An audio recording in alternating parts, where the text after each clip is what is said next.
ফের বিনা প্রতিদ্বন্দ্বিতায় বিসিবির সভাপতি নির্বাচিত হলেন আমিনুল ইসলাম বুলবুল। এই মুহূর্তে সোনারগাঁও হোটেলে আছেন সহকর্মী মাকসুম আলম খান।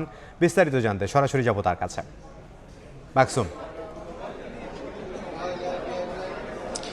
যেটা আসলে অনুমান করা হয়েছিল শেষ পর্যন্ত সারা দিন কিংবা এর আগেও যেটা আলোচনায় ছিল যে বিসিবির নতুন সভাপতি হয়তো হতে চলেছেন আমিনুল ইসলাম বুলবুল, শেষ পর্যন্ত আমরা সেটাই দেখলাম।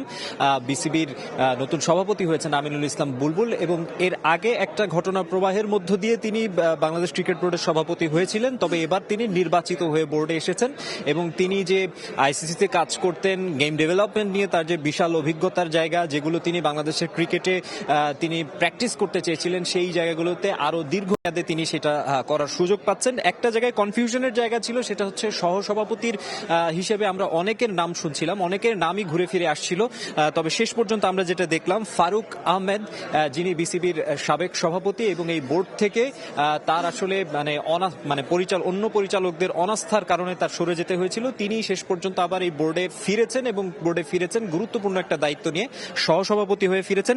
এবং আরো একজন সাখাওয়াত হোসেন, তিনিও এসেছেন আসলে সহসভাপতি হয়ে, আমরা যতটুকু কিছুক্ষণ আগে জানতে পেরেছি। এবং এই সাখাওয়াত হোসেন, ফারুক আহমেদ এবং আমিনুল ইসলাম বুলবুল, তাদের তিনজনকে কিছুক্ষণ আগেও আমরা নিচে বেশ হাস্যোজ্জ্বল অবস্থায় দেখতে পেয়েছিলাম। এখন পর্যন্ত বিসিবি নির্বাচন ফল ঘোষণার পর এই ছিল আমার কাছে এখান থেকে সবশেষ খবর।